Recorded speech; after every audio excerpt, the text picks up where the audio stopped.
Additional city engineer water supply KP Detharia.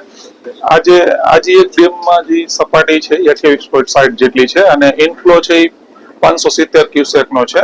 જો આ જ રીતે ફ્લો જળવાઈ રહે તો સાંજ સુધીમાં ઓવરફ્લો થવાની શક્યતા છે અને 29 ફૂટે આપણે ઓવરફ્લો થતો હોય છે। તો આજની સ્થિતિને ધ્યાને લેતા અને જો ઇનફ્લો આ રીતે જળવાઈ રહે તો સાંજ સુધીમાં થાય એ રીતની ગણતરી છે। નીચાણવાળા વિસ્તારોમાં નદીમાં ખાસ કરીને તો આપણે જંગલેશ્વર ચુનારવાડા અને વિસ્તારો આવતા હોય છે, નદી કાંઠાના જે વિસ્તારો હોય છે એને ત્યાં એલર્ટ કરવા માટે લગત અધિકારીશ્રીઓને પણ જાણ કરવામાં આવેલ છે તેમજ ફાયરની ટીમને પણ જાણ કરવામાં આવેલ છે। અત્યારે અમે સાઇટ ઉપર હતા, હું ને મારા સ્ટાફ ડેપ્યુટી એન્જિનિયર ને આસિસ્ટન્ટ એન્જિનિયર અત્યારે હાલમાં નંદાણી સાહેબે પણ સાઇટ વિઝિટ લઈ અને નીકળ્યા છે।